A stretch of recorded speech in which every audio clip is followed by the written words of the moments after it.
विकास साधत असताना मानवी मूल्यांची जपणूक करणं हे अत्यावश्यक असल्याचं पंतप्रधानांचं प्रतिपादन.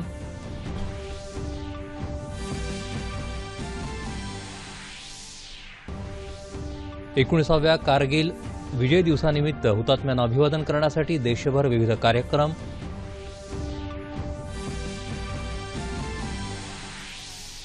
लोकसभेत झाली मानवी तस्करी प्रतिबंधक विधेयकावर चर्चा. राज्यसभेत बनावट बातम्यांच्या मुद्द्यावरून गदारोळ.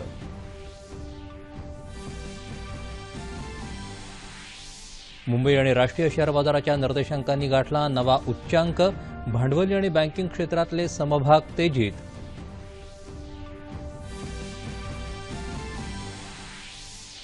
राज्यात खासगी आणि शासकीय यंत्रणांचा समन्वय साधून विकास कामं सुरू करण्याची मुख्यमंत्र्यांची शिफारस.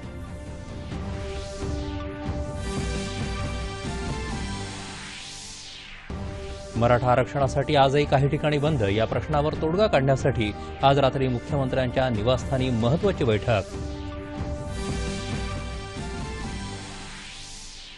यंदाच्या मॅगसेसे पुरस्कारासाठी भारत वाटवानी आणि सोनम वांगचुक यांची निवड.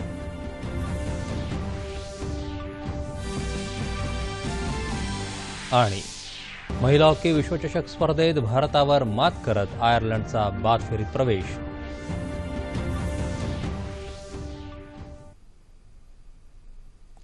नमस्कार. 9:30च्या बातमीपत्रात मी विनायक घोडे आपलं स्वागत करतो. आता पाहूयात बातम्या विस्तारानं. बहुआयामी सौहार्दपूर्ण संबंध, आंतरराष्ट्रीय व्यापार आणि मूल्याधारित वैश्विक व्यवस्था या तत्वांशी भारताची बांधिलकी कायम राहील अशी ग्वाही पंतप्रधान नरेंद्र मोदी यांनी दिली आहे. आजपासून दक्षिण आफ्रिकेत जोहान्सबर्ग इथं सुरू झालेल्या 10व्या ब्रिक्स परिषदेत पंतप्रधान बोलत होते. ब्राझील, चीन, रशिया, भारत आणि दक्षिण आफ्रिकेचे राष्ट्रप्रमुख या परिषदेत सहभागी झाले आहेत. सध्या जग बदलांच्या उंबरठ्यावर उभं असून नवं औद्योगिक तंत्रज्ञान आणि नव्या डिजिटल जगाचा उगम हा आजचा परवलीचा शब्द झाला आहे. या क्षेत्रांमध्ये परस्पर सहकार्यानं आपण अनेक बाबतीत लक्षणीय प्रगती साधू शकतो. पण प्रगती साधत असताना मानवी मूल्यांची जपणूक करणंही आपलं महत्त्वाचं ध्येय असलं पाहिजे, असं ते म्हणाले. तंत्रज्ञान क्षेत्रातली प्रगती ही खरं तर चौथी औद्योगिक क्रांतीच म्हटलं पाहिजे, असं सांगून पंतप्रधान म्हणाले की तंत्रज्ञानातील अत्याधुनिक बदलांचा समावेश शालेय पाठ्यपुस्तकांमध्ये करणं आता आवश्यक झालं आहे. या नव्या तंत्रज्ञान युगामुळे रोजगार मागणारा आता रोजगारात देणारा होऊ शकेल, पण त्यासाठी सामाजिक सुरक्षा अधिक सक्षम करावी लागेल. सायबर क्षेत्रातही फार मोठे बदल होत आहेत. आपल्या समग्र जीवनालाच या क्षेत्रानं व्यापलं आहे. त्यामुळे त्यातल्या आव्हानांचा एकत्रितपणे सामना करून सायबर सुरक्षाही अधिक सक्षम करण्यासाठी ब्रिक्स देशांनी एकत्रितपणे भूमिका बजावावी, असं ते म्हणाले. आज कारगिल विजय दिवस. 1999 साली आजच्याच दिवशी भारतानं कारगिलमध्ये पाकिस्तानवर ऐतिहासिक विजय मिळवला आणि पाक घुसखोरांनी ताब्यात घेतलेला प्रदेश परत मिळवला. राष्ट्रपती रामनाथ कोविंद, उपराष्ट्रपती व्यंकय्या नायडू, पंतप्रधान नरेंद्र मोदी यांनी जवानांच्या या कार्याला अभिवादन केलं आहे.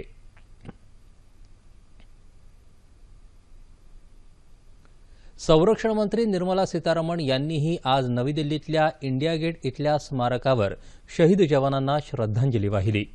यावेळी तीनही दलांचे प्रमुख उपस्थित होते. गुरख्याच्या वेशात आलेल्या 5,000 पाकिस्तानी सैनिकांनी जम्मू आणि काश्मीरमधल्या प्रत्यक्ष नियंत्रण रेषेवरील भारताच्या ताब्यातील अनेक ठाण्यांवर आक्रमण केलं. मात्र भारतीय सैनिकांनी प्रतिकूल परिस्थितीतही हा प्रदेश ताब्यात घेतला. आज या युद्धाला 19 वर्ष पूर्ण झाली आहेत. जवानांच्या या अभूतपूर्व योगदानामुळेच भारताला पाकिस्तानवर विजय मिळवणं शक्य झालं. 60 दिवस चाललेल्या या युद्धात टायगर हिलसारख्या अतिशय दुर्गम भागातल्या ठिकाणी पराक्रमाची शर्थ करत भारतीय जवानांनी प्राणाची बाजी लावली. त्यांच्या पराक्रमाच्या स्मरणार्थ त्यांना अभिवादन करण्यासाठी देशभर आज विविध कार्यक्रमांचं आयोजन करण्यात आलं. कारगिल गावातही 3 दिवसांचा विशेष कार्यक्रम घेण्यात आला. अहमदनगर इथं आज कारगिल विजय दिवसानिमित्त जय हिंद सैनिक सेवा फाउंडेशननं शहीद सन्मान रॅली काढली होती.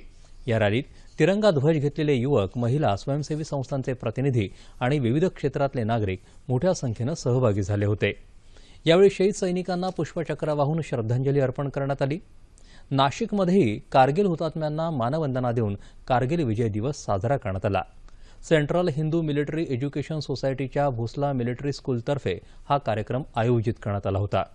भोसला मिलिटरी स्कूलच्या आणि इतर काही शाळांतल्या विद्यार्थ्यांनी तसंच एनसीसी पथकांनी नागरिकांसमवेत शहरातल्या प्रमुख मार्गावरून संचलन केलं। यावेळी हुतात्मा स्मारकाला मानवंदना देण्यात आली आणि नंतर कारगिल विजय या विषयावर ग्रुप कॅप्टन विनायक देवधर यांचं भाषण झालं। नागपुरातही भोसला मिलिटरी स्कूलच्या वतीनं कारगिल विजय दिवस साजरा करण्यात आला। रामनगर मैदानापासून सिव्हिल लाईन्स इथल्या देशपांडे सभागृहापर्यंत विद्यार्थ्यांनी संचलन केलं। मेजर जनरल राजेश कुंद्रा यांच्या हस्ते हुतात्म्यांना अभिवादन करण्यात आलं। लोकसभेत आज महिला आणि बालविकास मंत्री मेनका गांधी यांनी मानवी तस्करी प्रतिबंधक विधेयक मांडलं असून त्यावर प्रदीर्घ चर्चा सुरू आहे। या विधेयकात मानवी तस्करीला बळी पडणाऱ्या महिला आणि बालकांसह सर्व घटकांचा विचार करण्यात आला असून या विधेयकामुळे राष्ट्रीय मानवी तस्करी प्रतिबंधक विभाग सुरू करता येईल असं त्यांनी सांगितलं। राष्ट्रवादी काँग्रेसच्या सदस्य सुप्रिया सुळे यांनी या विधेयकाला पाठिंबा देताना मानवी तस्करी रोखण्यासाठी पोलिसांचं एक विशेष पथक नेमलं जावं आणि त्यांना त्यादृष्टीनं प्रशिक्षित केलं जावं अशी सूचना केली। त्याशिवाय अशा घटकांमधल्या पीडितांचं पुनर्वसन करण्याचा कार्यक्रमही आखला जावा असं त्या म्हणाल्या। काँग्रेस खासदार शशी थरूर यांनी या विधेयकावर बोलताना मानवी तस्करी आणि स्वेच्छेनं वेश्या व्यवसाय करणाऱ्यांमध्ये फरक केला जावा अशी सूचना केली।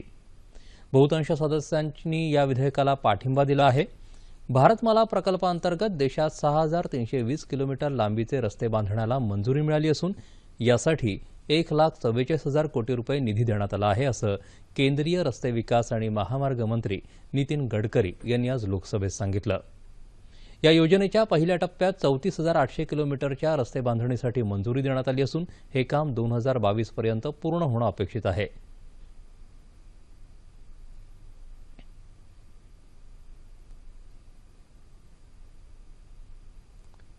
राज्यसभेतही आज खोटे आणि बनावट वृत्तांच्या मुद्द्यावर चर्चेदरम्यान गदारोळ झाला। भाजपानं बनावट बातम्या आणि समाज माध्यमाचा वापर करत द्वेषाचं वातावरण निर्माण केलं आहे असा आरोप विरोधकांनी केला। केंद्रीय विधिमंत्री रविशंकर प्रसाद यांनी या मुद्द्यावर निवेदन दिलं। समाज माध्यमाच्या गैरवापरामुळे समाजात हिंसाचार आणि सामूहिक हिंसेसारख्या घटना वाढत असून त्याला चाप बसवण्याचे सरकारचे प्रयत्न सुरू आहेत असं त्यांनी सांगितलं।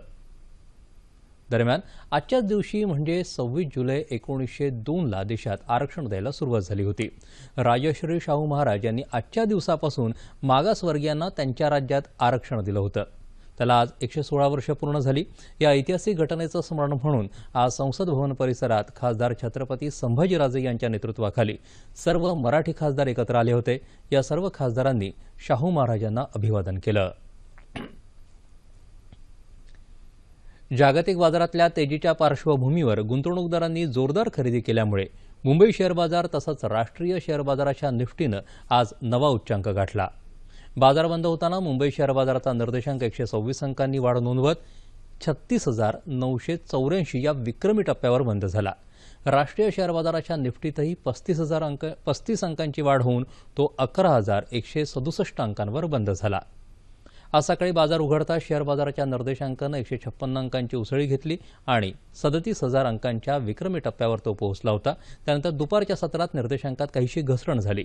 भांडवली आणि गृहोपयोगी वस्तू, वाहन उद्योग आणि बँकिंग क्षेत्रातले समभाग आज तेजीत राहिले। शासन आणि खासगी कंपन्यांच्या समन्वयातून वंचित घटकांचा विकास शक्य आहे। खासगी कंपन्यांकडे असणारं कौशल्य आणि शासकीय यंत्रणा यांचा योग्य वापर करून मागास भागात विकासाची कामं सुरू करावीत असं मुख्यमंत्री देवेंद्र फडणवीस यांनी म्हटलं आहे। खासगी संस्थांच्या सामाजिक उत्तरदायित्व उपक्रमाअंतर्गत आज अनेक संस्था आणि शासनादरम्यान मंत्रालयात 11 करार करण्यात आले। त्यावेळी ते बोलत होते। यात अॅमेझॉनसोबत बचत गटातल्या महिलांच्या उत्पादनांसाठी बाजारपेठ उपलब्ध करून देणारा करार, पालघर जिल्ह्यासाठी टाटा मोटर्ससोबतचा करार, आदिवासी स्त्रियांच्या आरोग्याच्या प्रश्नावर फार्म इझी या कंपनीसोबत करार असे विविध करार करण्यात आले। जमिनीचं आरोग्य तपासा, मगत पिकांचं नियोजन करा अशी हाक नव्या तंत्रज्ञानानं शेतकऱ्यांना दिली आणि या हाकेला सकारात्मक प्रतिसाद देत लातूर जिल्ह्यातल्या शेतकऱ्यांनी शासनाच्या मृदा आरोग्य पत्रिका या योजनेचा लाभ घेतला आणि उत्पन्न 1.5 पटीनं वाढवलं आहे। कृषी क्षेत्राला संजीवनी देणाऱ्या या योजनेचं अनेकांनी स्वागत केलं आहे।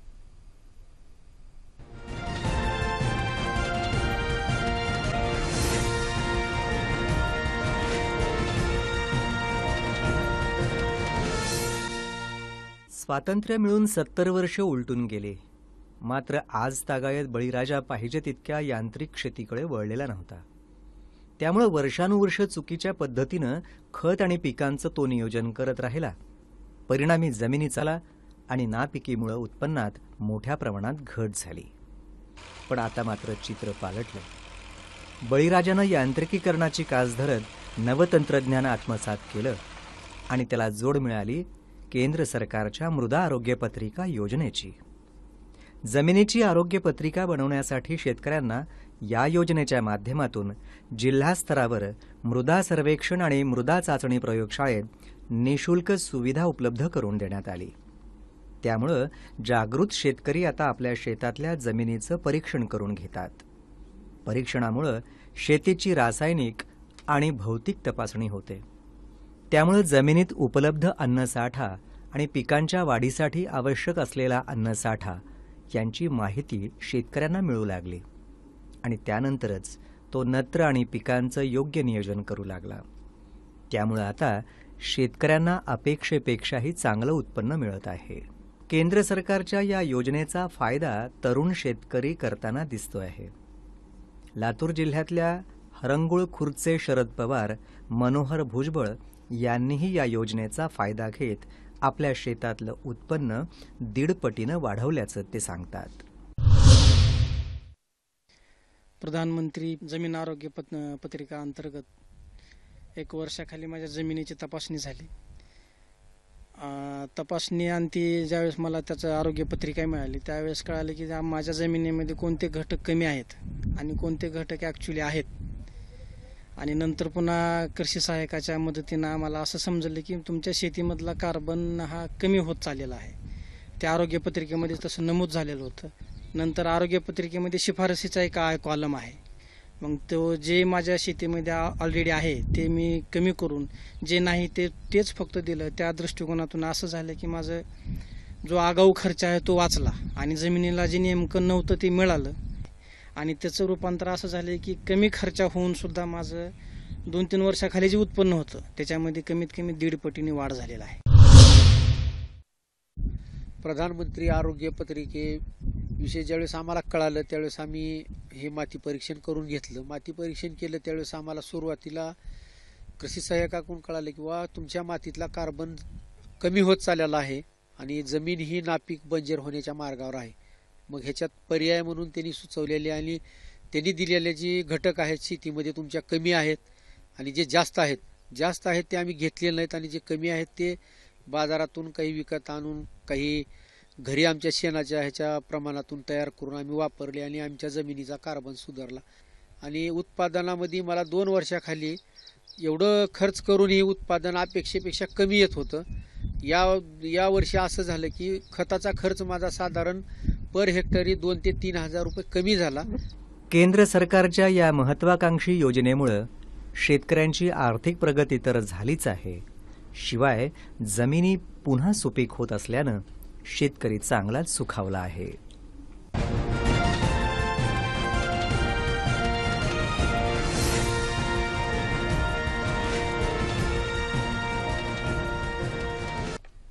मराठा आरक्षणासह इतर मागण्यांसाठी मराठा क्रांती मोर्चानं पुकारलेल्या आंदोलनाचा आज 3रा दिवस असून आजही राज्यात काही ठिकाणी आंदोलन आणि बंद पुकारण्यात आला. काही ठिकाणी आंदोलनानं हिंसक वळण घेतलं. सिंधुदुर्ग जिल्ह्यात आज सकाळपासून कडकडीत बंद पाळण्यात आला. कणकवली कुडाळसह जिल्ह्यातल्या बहुतांश बाजारपेठा बंद ठेवण्यात आल्या होत्या. काल मध्यरात्री कुडाळ आगारातल्या 10 बसेसवर दगडफेक करण्यात आली. अनेक ठिकाणी झाडं टाकून किंवा टायर जाळून वाहतूक ठप्प केली गेली. वेंगुर्ले तालुक्यातली एसटी सेवा आज बंद होती. मुंबई गोवा महामार्गावरही झाडं पाडून आणि टायर जाळून चक्काजाम करण्यात आला. त्यामुळे महामार्गावरची वाहतूक ठप्प झाली होती. सिंधुदुर्ग जिल्ह्यातल्या शाळा महाविद्यालयांना सुट्टी देण्यात आली होती. सांगली जिल्ह्यात मराठा आरक्षणाच्या मागणीसाठी आंदोलक आक्रमक झाले. शिराळा तालुक्यात मांगले गावात काही अज्ञात इसमांनी एसटी बस जाळली. परभणी जिल्ह्यात जिंतूर औरंगाबाद महामार्गावर झरी इथं मुख्यमंत्री मराठा आमदार खासदार यांचा निषेध करण्यात आला. धर्मपुरी इथं टायर जाऊन रास्ता रोको आंदोलन केलं गेलं. आंदोलकांनी परभणी शहरात अनेक भागांमध्ये दगडफेक केली, त्यामुळे शासकीय तसंच खासगी मालमत्तांचं नुकसान झालं.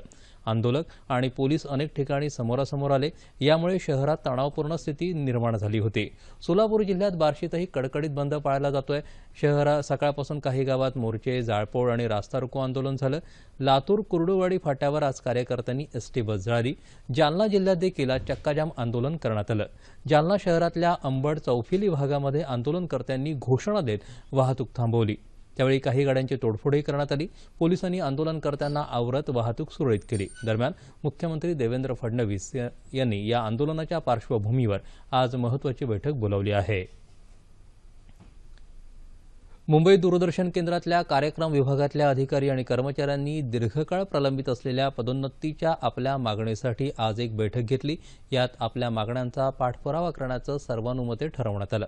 यावेळी कार्यक्रम विभागाचे उपसंचालक CL नंदन पवार, सहाय्यक संचालक जयू भाटकर, शैलेश श्रीवास्तव यांच्यासह अधिकारी आणि कर्मचारी मोठ्या संख्येनं सहभागी झाले होते. आशिया खंडातला नोबेल समजला जाणारा प्रतिष्ठेचा रॅमन मॅगसेसे पुरस्कार यंदा भारत वाटवानी आणि सोनम वांगचुक या 2 भारतीय सामाजिक कार्यकर्त्यांना जाहीर झाला आहे. त्यांच्याशिवाय इतर 4 सन्माननीय व्यक्तींना हा पुरस्कार मिळाला आहे. मानसिकदृष्ट्या विकलांग व्यक्तीच्या पुनर्वसनासाठी कार्य करणारे भारत वाटवानी यांना त्यांच्या प्रदीर्घ आणि अविरत कार्यासाठी हा पुरस्कार मिळाला आहे. तर लद्दाखमध्ये राहणारे सोनम वांगचुक यांनी शिक्षण क्षेत्रात केलेल्या अभिनव प्रयोगातून लद्दाखच्या युवकांसाठी रोजगाराच्या नव्या संधी उपलब्ध केल्या आहेत. वांगचुक यांनी संस्कृतीचा मेळ साधणारं अनोखं प्रायोगिक शिक्षण देणारी संस्था लद्दाख येथे सुरू केली आहे. पर्यावरणाच्या क्षेत्रातही त्यांनी आईस्तूप सारखे अभिनव प्रयोग अंमलात आणले आहेत. फिलिपिन्सची राजधानी मनिला इथं आज या पुरस्कारांची घोषणा करण्यात आली. लंडन इथं सुरू असलेल्या महिला हॉकी विश्वचषक स्पर्धेत आज ब गटातल्या सामन्यात आयर्लंडनं भारतावर 1-0 असा विजय मिळवत बाद फेरीत प्रवेश मिळवला आहे. आयर्लंडनं याचा पुरेपूर फायदा उचलत 1-0 असा विजय मिळवत बाद फेरीत प्रवेश केला. सलामीचा इंग्लंडविरुद्धचा सामना 1-1नं बरोबरीत सुटला होता. हवामान. गेल्या 24 तासात कोकण, गोवा आणि विदर्भात बहुतांश ठिकाणी तर मध्य महाराष्ट्रात बऱ्याच ठिकाणी पाऊस पडला. येत्या 2 दिवसात कोकण, विदर्भ आणि मध्य महाराष्ट्रात काही ठिकाणी तर मराठवाड्यातही काही ठिकाणी पाऊस पडण्याची शक्यता हवामान खात्यानं वर्तवली आहे. तापमान अंश सेल्सिअसमध्ये. मुंबई कमाल 30 तर किमान 27 अंश सेल्सिअस. नागपूर 29-24, पुणे 27-22, औरंगाबाद 28-20, नाशिक 26-22, कोल्हापूर 25-21, रत्नागिरी 29-24, सोलापूर 29-23 आणि अमरावती कमाल 26 तर किमान 22 अंश सेल्सिअस. आता पाहूयात ठळक बातम्या पुन्हा एकदा.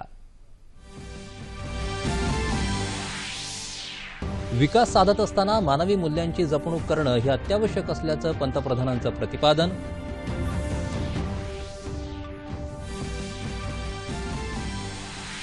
एकोणिसाव्या कारगिल विजय दिनानिमित्त हुतात्म्यांना अभिवादन करण्यासाठी देशभर विविध कार्यक्रम.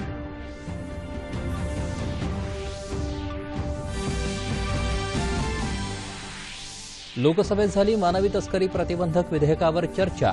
राज्यसभेत बनावट बातम्यांच्या मुद्द्यावरून गदारोळ.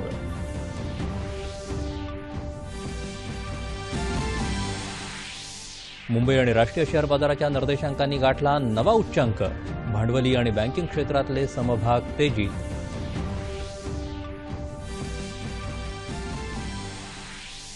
राज्यात खासगी आणि शासकीय यंत्रणांचा समन्वय साधून विकास कामं सुरू करण्याची मुख्यमंत्र्यांची शिफारस.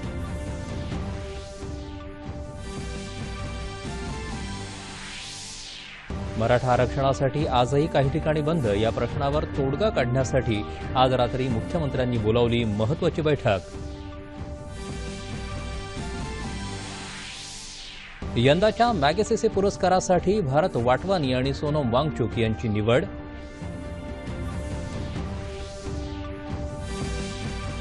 आणि महिला हॉकी विश्वचषक स्पर्धेत भारतावर मात करत आयर्लंडचा बाद फेरीत प्रवेश.